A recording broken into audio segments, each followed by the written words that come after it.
আপনারা দেখতে পাচ্ছেন এটা একটা ভিসেরার নামটি হচ্ছে ব্রেন। এই সম্পূর্ণ ব্রেনের উপরে যেটা দেখতে পাচ্ছেন এটাকে বলা হয় ব্রেনের কাভারিং, এটাকে মেনিনজেস বলা হয়। ব্রেনটাকে প্রথমত আমরা 3 ভাগে ভাগ করব। এটা হচ্ছে ফোর ব্রেন, সামনে থেকে যেটা এই মুহূর্তে দেখতে পাচ্ছি সম্পূর্ণটাকে বলা হয় ফোর ব্রেন। এটা যদি উল্টা করার পরে এই যে অংশটুকু বলা হয় হিন্ড ব্রেন, আর থাকে মিড ব্রেন। তো এই 3টা ভাগে আমরা প্রথমত ভাগ করতে পারি।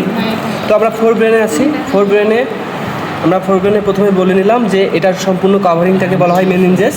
এই যে পাতলা আবরণ দেখতে পাচ্ছেন এটাকে মেনিনজেস বলে। এটাকে 4টা লোবে ভাগ করা হয়। এই সামনে যেটা দেখতে পাচ্ছেন এটাকে বলা হয় ফ্রন্টাল লোব, পেছনে যেটা থাকে এটাকে বলা হয় অক্সিপিটাল লোব, 2 সাইডে যে লোবটা আছে এটাকে বলা হয় টেম্পোরাল লোব, এবং মাঝখানে যেটা এটাকে বলা হয় প্যারাইটাল লোব। ঠিক আছে? তো এই যে লোবগুলো সাধারণত গঠিত হয় সালকাস এবং জাইরাস দিয়ে। জাইরাসটা হচ্ছে এই যে উঁচু যে জায়গাগুলো দেখতে পাচ্ছি আমরা, এই যে উঁচু জায়গা সাপের মতো আঁকাবাঁকা হয়ে আছে, এটাকে বলা হয় জাইরাস। ড্রেনের মতো দেখা যাচ্ছে, এটাকে বলা হয় সালকাস।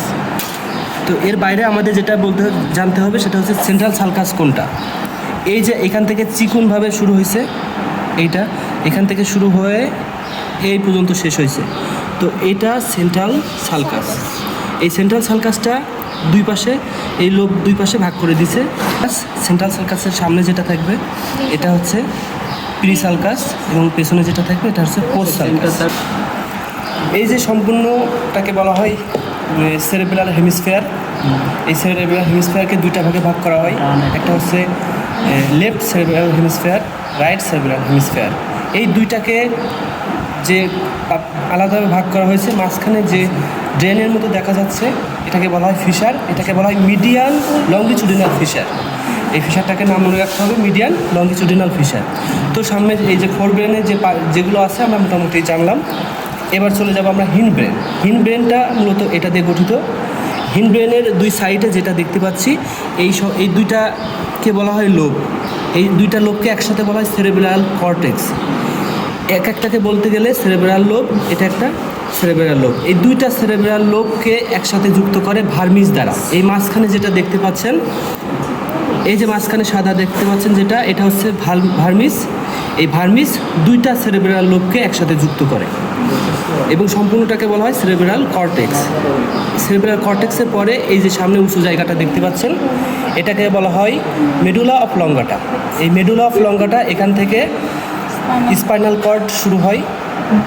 এটার পরে যেটা আছে যে পার্টটা এই যে গোল দেখা যাচ্ছে এটাকে বলা হয় পন্স। এই পন্স এবং এটার নিচে যেটা আছে এখান থেকে বিভিন্ন নার্ভ বের হয়। তো সোজা করা যাক। তো এটাকে বলা হয় হিন্ড ব্রেন। আমি আবারও বলছি হাইন্ড ব্রেন। এই 2টাকে একসাথে বলা হয় সেরেব্রাল কর্টেক্স। 2টা লোবকে একসাথে যুক্ত করে ভার্মিস দ্বারা। ঠিক তার সামনে আছে মেডুলা অফ লঙ্গাটা, এখান থেকে স্পাইনাল কর্ড শুরু হয়, তার পেছনে আছে পন্স, এবং এটার পরে যেটা এখান থেকে বিভিন্ন নার্ভ বের হয়। এই 2 সাইডে যেটা দেখতে পাচ্ছেন এই 2 সাইডে এটাকে বলা হয় টেম্পোরাল লোব। 2 সাইডের এই লোবকে বলা হয় টেম্পোরাল লোব। তো মোটামুটি আমরা পার্ট এবং বিভিন্ন জায়গার নাম জানলাম। এরপরে কি নার্ভ কোথা থেকে শুরু হয়। এই যে ফোর ব্রেন, আমরা তো জানি নার্ভ কয়টা, মোট 12 জোড়া। তো এই যে ফোর ব্রেন, এই ফোর ব্রেন থেকে 1 এবং 2 নম্বর নার্ভ। এরপরে আসি হিন্ড ব্রেন। হিন্ড ব্রেনের যে পন্স আছে না মেডুলা অফ লঙ্গাটা এবং পন্স, যে পন্স আছে, পন্স হচ্ছে 5 থেকে 8 পর্যন্ত। পন্স মনে রাখতে হবে, পন্স থেকে 5 থেকে 8 পর্যন্ত যে নার্ভগুলো এটা থাকে পন্সে। এরপরে আছে মেডুলা অফ লঙ্গাটা। এই মেডুলা অফ লঙ্গাটা 9 থেকে 12 পর্যন্ত যে নার্ভগুলো এখান থেকে আসে। এরপরে যে মিড ব্রেন থাকে আমাদের বাকি থাকলো 3 আর 4 বাকি থাকলো। তো মিড ব্রেন যেটা, সেই মিড ব্রেনে 3 এবং 4 নম্বর নার্ভ আমরা ওখান থেকে বের হয় বা ওখান থেকে পাই। তো এই হলো মোটামুটি ব্রেনের একটা রিভিউ। তো আশা করি সবাই দেখে আসবেন, পড়ে আসবেন, শুনে আসবেন। সবার জন্য দোয়া থাকলো। Thank you. ঠিক আছে।